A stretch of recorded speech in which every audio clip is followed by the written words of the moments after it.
જીવને અનેક બને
Thank you.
વાણીનો વિરામ ગુરુનું શરણ સમાન. જગત આખું વાણીનું વિલાસ જ છે, પણ વાણીનું મૂળ ગુરુનું મોક્ષ સમાન.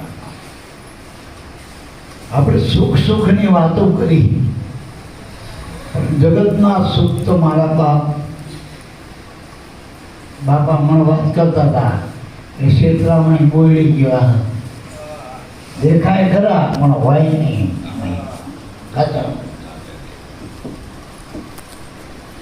જાંચવાના નીર જેવું કીધું મીરાબાઈએ શું કીધું? સંસારનું સુખ એવું જાંચવાના નીર એને તુચ્છ કરી ફરીએ તે મોહન પ્યારા તારા મુખડાની માયા મને લાગે.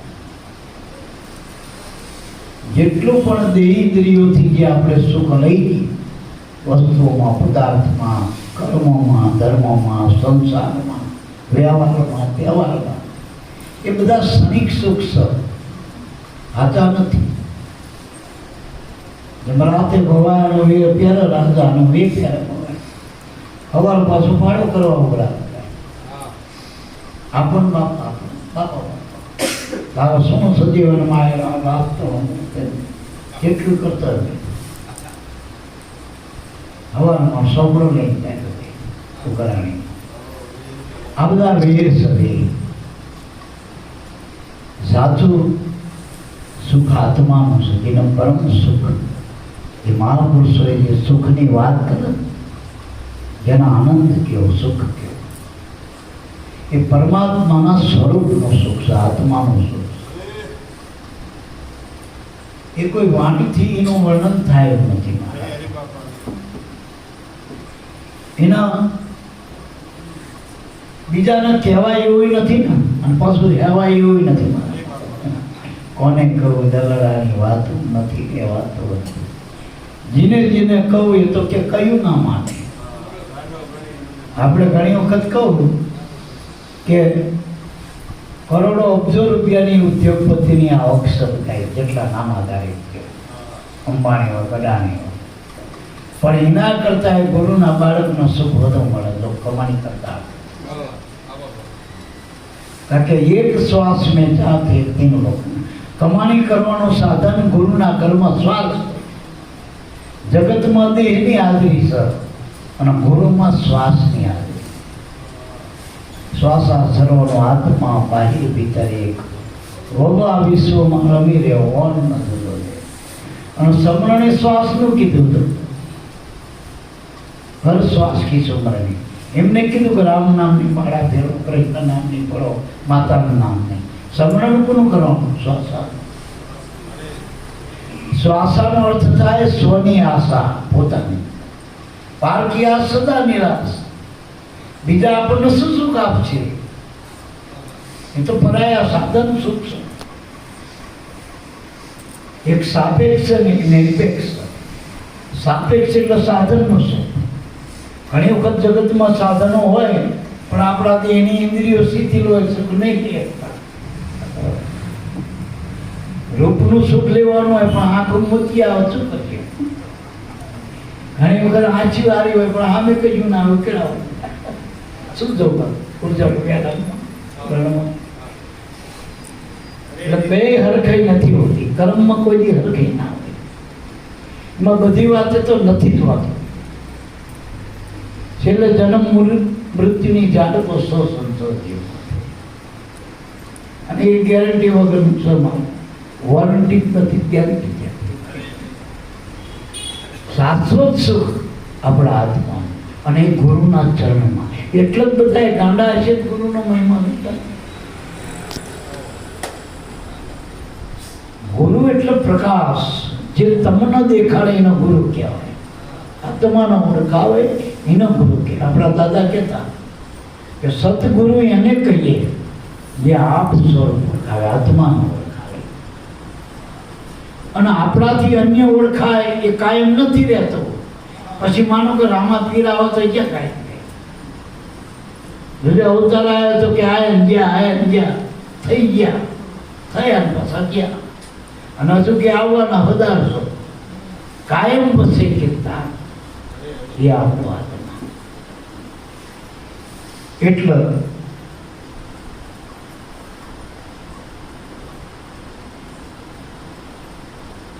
બારે બીજનો ધણી, હમણાં બાપા કહેતા હતા 12 બીજનો ધણી. તો આ ખલક ખલકાનો માલિક પરમાત્મા પોતે જ છે. પણ ક્યાંક ભાઈ બીજ ક્યાંથી આવી? પછી જો એ તો ભગતની ગુરુ શિષ્ય, રાધા કૃષ્ણ, સીતારામ, ભક્તનો ભગવાન. આ ભાઈ બીજ એકમાંથી બે થયા અને પાછા બેમાંથી એક થાય. આ ભાઈ બીજ. બીજમાં નિજ અને નિજમાં બીજ. વૃક્ષમાં બીજ તો બીજમાં વૃક્ષ તો જો પટંતરો એ જ પાસે ભણે નરસૈયો મન તણી શોધના પ્રીત કરો પ્રેમની પ્રગટ થાય. એકમાં તો શાંતિ આનંદ બીજમાં છે. એકમાંથી બે રૂપ થયા. પરમાત્મા એક જ હતો, આત્મા એક હતો. એમાંથી બે થયો શ્વાસનો શ્વાસ, પુરુષ અને પ્રકૃતિ, ગુરુ શિષ્ય બે એક જ છે. મૂળમાં એક છે, બહારથી બે થયા. આ ભય બીજ લઈને ગુરુએ આપણને ભય બીજ આપી. એમના આનંદ છે. મેં જે આ 5 દિવસનો પર્વ હતો એમાં 5 પ્રકાશના આપણે તહેવારો બતાવ્યા. પહેલું નામ બતાવ્યું આપણે ધનતેરસ. ગુરુ જેથી નામ ઓળખાવે એ ધન, અને એમાં આપણો રસ પડે તો તે ધન તે રસ. ગુરુએ આત્મા રૂપી ધન ઓળખાયું, જો એમાં આપણને રસ પડે, રુચિ થાય, અને ગમે એ વસ્તુ રસ પડે ગમે. દારૂડિયાનો દારૂમાં રસ છે એટલે ગમે. એટલે આપણે એમ થાય શું લે દારૂ માટે પણ ન ગમે. ભૂંડિયાનો ગારો ગમે. એને હવું નથી વિષય છે એ વિષય સુખ છે જીવમાં તો. એટલે ધન તે રસ નામથી મોટું ધન જગતમાં નથી નથી અને નથી એટલે બોલે. અને નામનું દાન ગુરુ આપો જગતમાં બીજું કોઈ આ દાન નથી. પહેલું ધનતેરસનો દીવો દીપ પ્રગટાવો, નામની ઓળખાણ કરો. ધનતેરસ હવે નામનો પ્રકાશ પડતા હૃદય પ્રફુલ્લિત થાય, આનંદ થાય, પ્રેમની જાગૃતિ થાય, પ્રેમ થાય. સુરતા જગાડે નામ અને નામ જગાડે પ્રેમ. પ્રેમનો પ્રકાશ થાય, પ્રેમનું પર્વ. જે કાળી ચૌદશ હતી એમાં પ્રકાશ કરવાનો. અને કાળી ચૌદશમાં હનુમાન જન્મવાસ હતો. જ્યાં સુધી 12 હતા ત્યાં સુધી હનુમાન હતું. જો નામ મળ્યું પછી હનુમાન થાય. કારણ કે હનુમાન રામ વગર બીજાનો નથી થયો પછી. કારણ કે પોષલા વાહે રાખ્યો, પોષલું આગળ કરી જ નથી. રામ સિવાય બીજું પછી દેખાણો જ નથી. એનો મંત્ર જ રામ, આનું જીવન જ રામ બની ગયું હનુમાન. એટલે હનુમાન એટલો સંત. સંતનું જીવન જ નામ છે મારા. નામ જ સંત. સંત જે નામ છે કુદરત. કુદરતનું રૂપ કહો તો સંત છે, સ્વરૂપ કહો તો નામ છે મારા બાપ. એટલે કાળી ચૌદશ એટલે 5 કર્મેન્દ્રિય, 5 જ્ઞાનેન્દ્રિય અને 4 અંતકરણ, મન બુદ્ધિ જીવન. આ બધા અંધારામાં પડ્યા હતા, અજ્ઞાન થઈ ગયા હતા. વળી પર પ્રકાશિત કહેવાય, સ્વયં પ્રકાશિત હતા. બહારથી આધાર લેવા પડતા હતા. મનનો વિચાર લેવો તો બીજાની પાસે લે. બુદ્ધિ નિસર્ગ કરવો તો બહાર ક્યાં કામ, બીજાનું અનુમાન કરતી નથી. અઠે ચિત્તે ઠેકાણું નતું, શબ્દો લે તો બહાર થતો હતો. બુદ્ધિને બે બોબડી નથી, બુદ્ધિને પાંખો નથી, સમજણ નથી, બે બુદ્ધિ, જળ બુદ્ધિ હતી. 5 કર્મેન્દ્રિય, 5 જ્ઞાનેન્દ્રિયો વિષય સુખ બાજુ વળતી હતી. મન આ સાધનોથી બહિર્મુખ હતો. દિશાવિહીન હતો. દિશા દૂર સુકેલો હતો. જેમ અંધારે માણે હાલ્યો જાય ને હનુમાને, એને ખબર જ નથી ધ્યેય શું, દેખાતું જ નહીં. અને આમાં મળે એ બધા આધારા છે. હનુમાન નટકરવા આમ જવાતું છે, આમ જવાતું. અને આ જગતમાં તમે જોવો ને આટલી દ્વાર નથી. કોઈ આમ ગોતા, કોઈ આમ ગોતા. દરેકને તો મૂળ તો સુખ જોઈએ ને. બધા દેવી દેવતામાં જાઓ માનતા કરો, કોઈ ધર્મ નહીં, કર્મ નહીં. બધાને આખર તો સુખ જોઈએ. ચોકડામાં સુખ જોઈએ, રૂપિયામાં સુખ જોઈએ, કોઈને નોકરીનું, પદનું, પ્રતિષ્ઠાનું, બધાને સુખ જોઈએ. પણ આ તો વામણા છે, બાલ્યા રહી ઘડીએ. આ બાલની લક્ષ્મી દેવી કે આવો તો મોઢે ખરા જાય એટલે માય એટલે ખોલીલા કરી જાય, ખોડ કરી જાય, અપંગ કરા. એટલે બહારના સુખમાં મન જે ધોર છે મનની, એ વિષય સુખ છે, જગતનું સુખ છે, એ માયાનું સુખ છે. આપણે દાદાએ કીધું ને માયાનું સુખ છે બધા, એને વહી જતા નહીં લાગે વાર બધી રહે. નાસું છે સુખ, ચાંદવાના નીર જેવા છો. એટલે આમાંથી આપણે પાછું વળવું અને ગુરુના ચરણે જઈ તો પોતાના વળે. ગુરુમાં રહેવું એટલે આપણા મૂળમાં રહેવું. ગુરુ એટલે આપણું મૂળ ઘર છો, આત્માનું સ્વરૂપ. એટલે ગુરુ આત્મા છે, ગુરુ દેહ નથી. ગુરુ મનથી નક્કી કરો ઠરાવ નથી. ઉગારામ દાદાએ કીધું જો જે પદાર્થ જોવો છો જગતમાં એને કલ્પ્યા નામ. આ ઠરાવ મનુષ્યનો નામ ઠરાવથી બાદ જેને સંતો ઉભા છે. પાછો શીખવામાં આલે કે મેલી ઝઘડા વાક બાળના વિવાદ જ છે. સમાજ ક્યાંક કોક જગ્યાએ બધે વિવાદ જ છે. કોઈ આમનું કે કોઈનું આઠમનું, કોઈ હુકમનું, ઉલટ સુલટ સફેદ બધા. ગુરુમાં એક થવાય, બસ ગુરુ એક કરે. એકતાનું ઘર ગુરુ. અને ગુરુમાં બધા હમાય, ટૂંકમાં બધા. ગુરુમાંથી દેહવાદ ના કરાય, સ્થૂળ સૂક્ષ્મ કારણમાં આકાર બધું ગુરુમાં. એટલે આ બધું સમજવું હોય તો બસ ગુરુને પકડી લો. આપણો કહેવાય નિર્ગુણ શિરગુણ, પછી આત્માન પરમાત્મા, બધી વાતો પછી કરજો. નોરતના સુરતના આ બધું મેળો પડે. પહેલા ગુરુને પકડો. ગુરુ પકડી જાય તો એના ઘરમાં આ બધું છે. એક જ દુકાનમાં હોલસેલમાં બધું મળી રહે. માલિક જ મળી જાય એનો કોઈ શું એનો વસ્તુ બધા. એમ સચરાચર જગતનો માલિક, જીવ માત્રનો સ્વામી ગુરુ. અને ગુરુ કહી દે, ગુરુ કહે ગુરુ આ જા હું તું. આ ગુરુ મંત્ર. ગુરુ મંત્ર બીજો કોઈ સદ નહીં. ગુરુ એક જ કે હું તું એ હું. બાકી બધાથી આપણે નોખા, કાકાથી ભત્રીજો નોખો, મામાથી ભાણું નખો, ભાઈથી ભાઈ નખો, માન બાપ નોખા. આ બધી બીજ છે બારની. એક સૌ હોય તો ગુરુ શિષ્ય. આ પાવર બીજ છે, શેરી ભાઈ બીજ. બીજમાંથી બસ બીજ ઉપર બીજું છે, કહેવાનું એવું નથી કાંઈ. વિદયની વાતો વિરલા જાણી જ્યાંથી 30 પહોંચ્યા ગયા. એટલે મારા બાપ ઉગરવાનો આપણો ગુરુનું શરણ છે. ગુરુચરણ વગર સુખ નથી જીવને. જીવ એટલે અજ્ઞાન, મનનું અજ્ઞાન. જીવ એટલે કોઈ આમ વસ્તુ પદાર્થ નથી. અજ્ઞાન જીવ દિશા કેવી સ્થિતિ મનની અજ્ઞાન દિશા એ જ જીવ પણ. ટૂંકમાં દેહમાં હું ભાવ એ જીવ દિશા, સંસારમાં હું એ જીવ દિશા. આન કાઢવા માટે એ હુંનો હાલર કાઢવા માટે હું જો વળગ્યું છે જે હુંની પાછળ બીજું એને ભ્રમ થયો. એ બ્રહ્મના ભાગો તો હું જ બ્રહ્મ છું. હું જ બ્રહ્મ છું. એ હું હરિનો છું, બ્રહ્મનો હું છું. જો ગુરુના નામમાં હું આવી જાય તો એ સોમ બ્રહ્મ છે.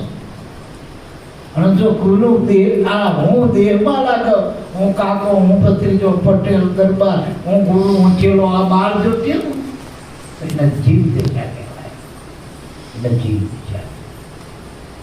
આત્મદશાના પામવું હોય તો સદગુરુના શરણ બસ આ છેલ્લો ઉપાય.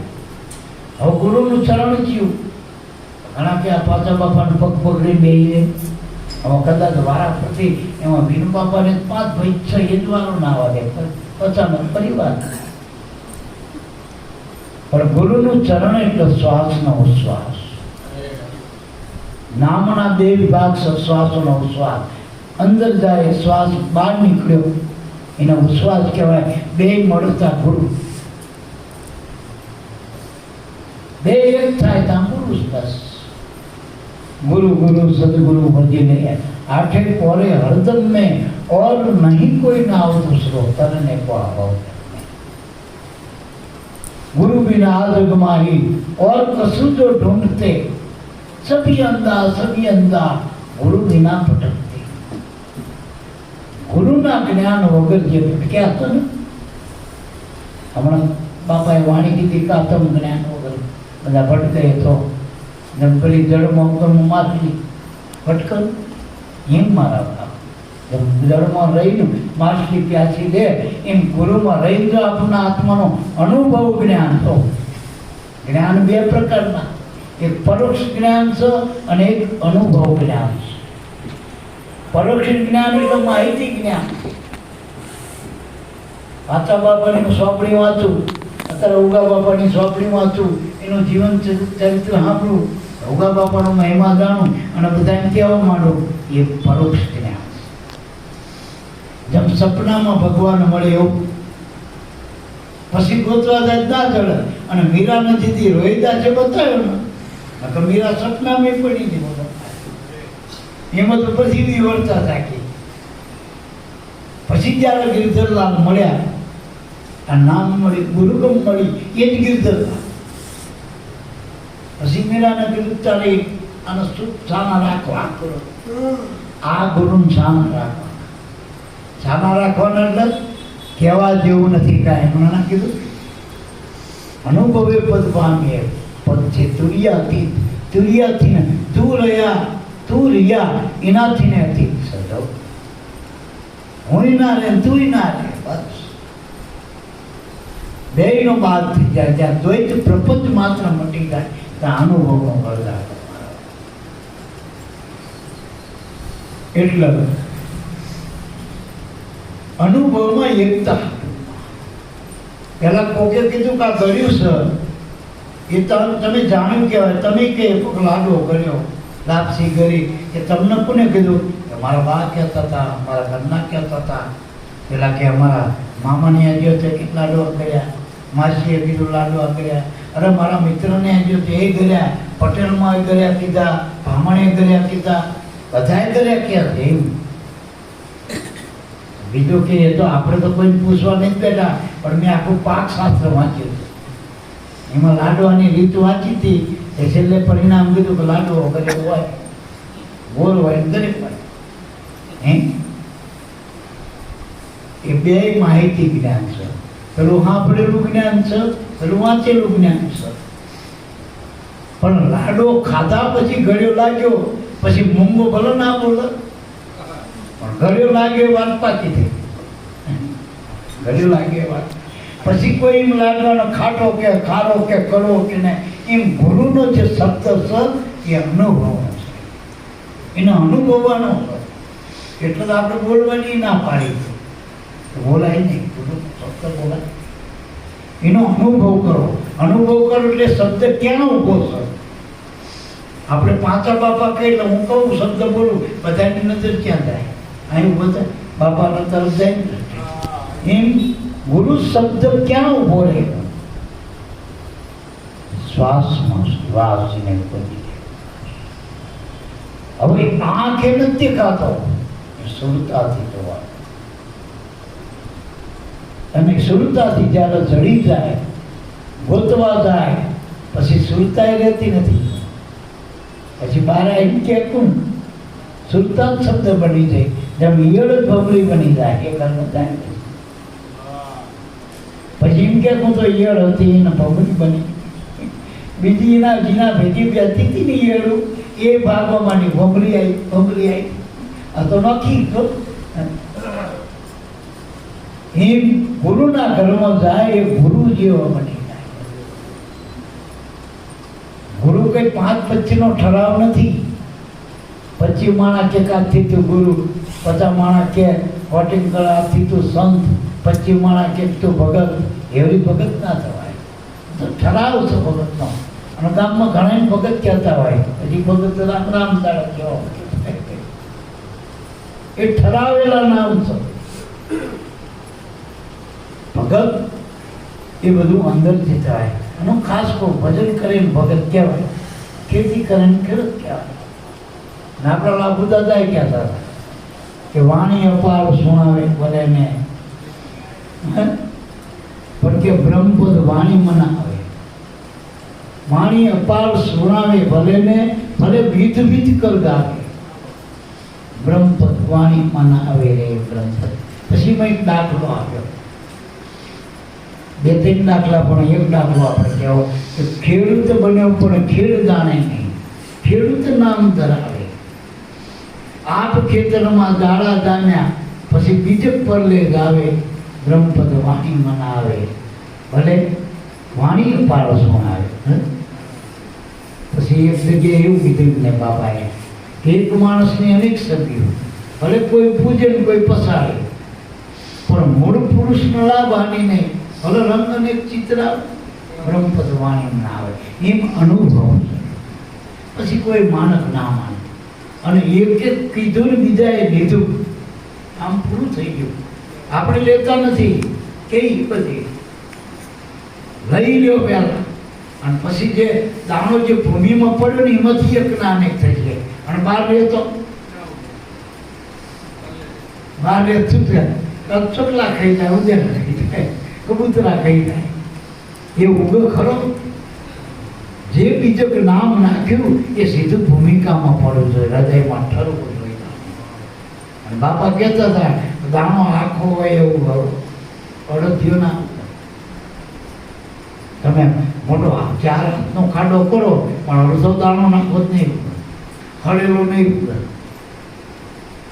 એટલે પહેલા તો ગુરુના શરણે જઈ સેવા કરવાની, અહંકારને ઠેકાણે લાવવાનો.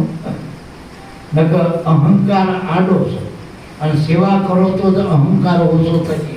એટલા તો જોજો, સારો ખેડૂત રહ્યો ને સીધી કઈ બીજક નથી વાવતો, પહેલા ખેડ કરે, પહેલા એના ભૂમિકાના ખેડ, પછી ખેડ કરે, પછી બીજક વાવ. એમ પહેલા સત્સંગ કરો, સેવા કરો, સત્સંગ કરો અને પછી સમરણ એટલે ભાવ. સમરણ એટલે ભાવ. અને વાવશો તો ઉગશે, અને ઉગશે તો કહેવાનું નહીં, બધાને દેખાય. જ્યાં બારું આવશે તો અંદર 2 કોંટે થઈ જાય, ફોટો પડી જાય. જ્યાં પવન અટશે ત્યાં તો લીલાવ થઈ જાય, ગુલાબ. જ્યાં પરિકવો થશે ને દાણો પાછો, એનો એ પાછો મૂળમાં તો એ ઉપર આવશે, નિર્ગુણ હતો એ શ્રીગુણમાં આવશે.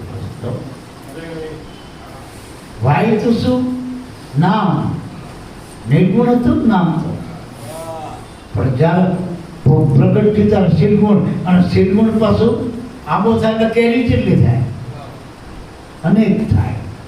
ઉગારામનો આંબો પાક્યો કેટલી થઈ, એ શંકર બાબા બીજમાં બેસી ગયા, તો ઉગારામ થડ બની ગયા, અથવા તો જેટલા ડાળે પાંકડે ફળ લાગી ગયા. અને એ ફળમાં પાછો તપાસ કરો તો એ જે બીજ છે, મય ગોટલી છે, એ પાછો આંબો જ છે. એમ બધાના નામના અંદર પોતે એ રહેલો છે. આપણને ગુરુએ જે નામ આપ્યું એમાં જ ઈશ્વર બ્રહ્મ રહેલો, એ જ બ્રહ્મ, એ જ બ્રહ્મ. નિરખને કોણ ભૂમિ રહ્યો, તેજ હું તેજ હું શબ્દ બોલે, ઈશ્વરીય નાથનું શરણ અવનમાં આવે કોઈ નહીં. આ શબ્દ જ બ્રહ્મ છે. ઉગારામ બાપાએ કીધું કે આપમાં અગમ ઉગે એને જાણજો. શું? સદગુરુ બતાવે સત બ્રહ્મ. આ શબ્દ છે ને એ જ સત બ્રહ્મ છે. એમાં જે અલૌકિક અક્ષર ઉકલે તો છૂટી જાય કોટી કરમ. અલૌકિક એટલે મોઢે બોલાવ્યા નહીં, લૌકિક નહીં. અલૌકિક એટલે ઘાટવાળા નહીં, નામવાળા નહીં, રૂપવાળા નહીં. એ તો વણસી જવાના બધા. એ શબ્દની બહુ કિંમત નથી મારા બાપ. એટલે મારા બાપ નામ જાણ્યું એને એ જ ખરો બન્યો, ખરો બનવાની જરૂર છે. નામ જાણ્યું એ તો ચારે વેદ ભણ્યો, ચારે વેદ. એટલે મારા બાપ નામ અને નામી, નામ એટલે આપણને જે ઓળખાયું એ નિજ નામ, એનું નામ ઈ સત